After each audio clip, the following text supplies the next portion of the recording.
എല്ലാവർക്കും നമസ്കാരം. നിങ്ങൾക്ക് ഒരുപാട് മരുന്ന് കുടിച്ച് മടുത്തവരാണോ? മരുന്ന് കുടിക്കുന്നതിന് വേറെ വേറെ അസുഖങ്ങൾ പിന്നെയും വരികയാണോ?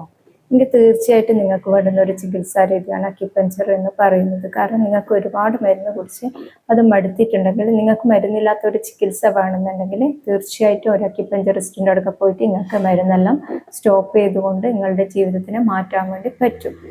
ചില ആൾക്ക് എന്ന് വെച്ചാൽ മരുന്ന് അലർജി ആയിരിക്കും, അതുകൊണ്ട് മെഡിസിൻസ് ഉപയോഗിക്കാൻ പറ്റില്ല. പക്ഷെ അവർക്ക് ശാരീരികമായിട്ട് പല ബുദ്ധിമുട്ടുകളും ഉണ്ടാകും. അങ്ങനെയുണ്ടെങ്കിൽ നിങ്ങൾക്ക് ഒരു അക്യുപഞ്ചറിസ്റ്റിൻ്റെ അടുക്ക പോയിട്ട് ട്രീറ്റ്മെൻറ്റ് ചെയ്ത് നിങ്ങൾക്കുണ്ടാകുന്ന ബുദ്ധിമുട്ടുകളെ മാറ്റാൻ വേണ്ടി പറ്റും. ചില ആൾക്ക് ഈ അക്യുപഞ്ചർ ചികിത്സ 3 ആഴ്ച വേണ്ടി വരും. അപ്പോൾ ആ 3 ആഴ്ച വന്നിട്ട് ട്രീറ്റ്മെൻറ്റ് ചെയ്യണം. ചില ആൾക്ക് 3 ആഴ്ച കഴിഞ്ഞിട്ട് മാറിയിട്ട് 5 ആഴ്ച എടുക്കും. 5 ആഴ്ച വന്നിട്ട് ട്രീറ്റ്മെൻറ്റ്, ആഴ്ചയിൽ ഒരു ദിവസം മാത്രമേ ട്രീറ്റ്മെൻറ്റ് ചെയ്യുള്ളൂ. അതിനിടയ്ക്ക് എന്തെങ്കിലും ബുദ്ധിമുട്ടോ വരികയാണെങ്കിൽ അക്യുപഞ്ചറിസ്റ്റിനെ വിളിച്ച് സഹായം തേടാവുന്നതാണ്. ചില ആൾക്ക് 7 ആഴ്ച കൊണ്ടായിരിക്കും അവരുടെ ബുദ്ധിമുട്ടുകൾ മാറുന്നത്. അത് ഓരോരാളെ മാനസികമായിട്ടുള്ള അതിന് ബന്ധപ്പെട്ടിരിക്കുന്നുണ്ട്. മാനസികമായിട്ട് എത്രത്തോളം നമ്മൾ പറയാൻ വേണ്ടിയിട്ട് പറ്റുന്നത്.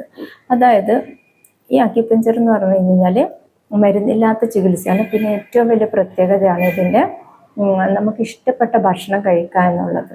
ഇഷ്ടപ്പെട്ട ഭക്ഷണം കഴിക്കാൻ വേണ്ടി പറ്റും. പക്ഷേങ്കിൽ അതെങ്ങനെയാണെന്ന് വെച്ച് കഴിഞ്ഞാൽ വളരെ വിശപ്പ് നോക്കി ആ വിശക്കുന്ന സമയത്ത് മാത്രമേ ഇഷ്ടപ്പെട്ട ഭക്ഷണം കഴിക്കാൻ വേണ്ടി പറ്റുകയുള്ളൂ.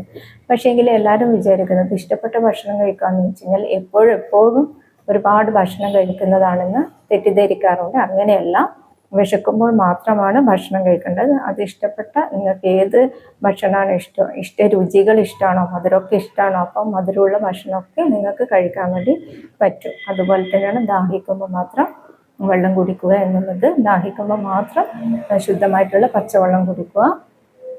പിന്നെ വിശ്രമമാണ്. എന്തെങ്കിലും ക്ഷീണം വരുന്നുണ്ടെങ്കിൽ വിശ്രമിക്കണം തീർച്ചയായിട്ടും.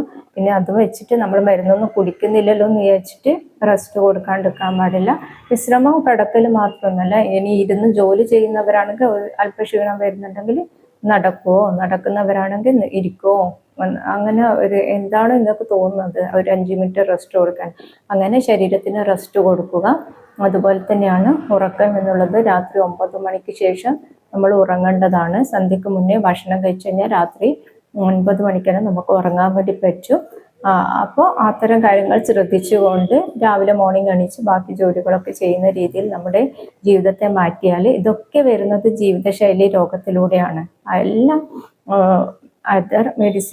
മെഡിക്കൽ വിഭാഗം പറയുന്നുണ്ട് ജീവിതശൈലി രോഗങ്ങളാണ് എല്ലാം എന്നുള്ളത്. പക്ഷെ നമ്മൾ ആരും ജീവിതശൈലി മാറ്റാൻ വേണ്ടിയിട്ട് ശ്രമിക്കാറില്ല എന്നുള്ളതാണ്. നമ്മുടെ ജീവിതശൈലി ഒന്ന് മാറ്റി വെച്ച് കഴിഞ്ഞാൽ തീർച്ചയായിട്ടും ഇത്തരം രോഗങ്ങളിൽ നിന്ന് ഇത്തരം ബുദ്ധിമുട്ടുകളിൽ നിന്ന് നമുക്ക് മാറ്റാൻ വേണ്ടിയിട്ട് നമ്മുടെ ശരീരത്തിനെ മാറ്റി നമുക്ക് ഒരു സന്തോഷവും സമാധാനമുള്ളൊരു ലൈഫ് ഉണ്ടാകും. നമ്മുടെ ബോഡിക്ക് നല്ലൊരു കിട്ടുമ്പോൾ തന്നെ നമ്മൾ മാനസികമായിട്ടും സമാധാനം ഉണ്ടാവും. ശരിക്കും പറയാൻ മാനസികമായിട്ടുള്ള ചിന്തകളാണ് ബോഡിയിലേക്ക് വരുന്നത് എന്നാണ് പറയാം. നമ്മൾ മനസ്സ് എത്രത്തോളം ക്ലീനാക്കി വെക്കുന്നോ അത്രയും ബോഡിയിൽ വരുന്ന ബുദ്ധിമുട്ടുകൾ കുറയുന്നുണ്ട്. അപ്പോൾ തീർച്ചയായിട്ടും നിങ്ങൾക്ക് മെഡിറ്റേഷനോ അങ്ങനത്തെ എന്താണോ നിങ്ങൾക്ക് പറ്റുന്നത്, പാട്ടിട്ടിട്ട് ഡാൻസ് കളിക്കലാണോ, ഇന്ന് വീട്ടിലെല്ലാവർക്കും ഫോണും കാര്യങ്ങളും ഒക്കെ ഉണ്ട്. അപ്പോൾ നമുക്ക് ചെയ്യാൻ പറ്റാത്തതൊന്നുമില്ല. ഇതിനൊന്നും കാശ് വേണമെന്നുള്ള ഒരു വിഷമം വേണ്ട. നമ്മൾ എല്ലാ ദിവസവും കൺസിസ്റ്റൻ്റ് ആയിട്ട് ചെയ്യുകയാണെങ്കിൽ തീർച്ചയായിട്ടും അതിൻ്റെ റിസൾട്ട് കിട്ടും. നമ്മൾ വിചാരിക്കണം നമുക്ക് ഏറ്റവും ഹാപ്പി ആയിട്ട് ജീവിക്കണം എന്നുള്ളത്. അപ്പം അത്തരം കാര്യങ്ങൾ ശ്രദ്ധിച്ചാൽ നമ്മുടെ ആരോഗ്യത്തോടെ, സമാധാനത്തോടെ, സന്തോഷത്തോടെ നമുക്ക് ഈ ഭൂമിയിൽ ജീവിക്കാൻ വേണ്ടി പറ്റും. Okay, thank you.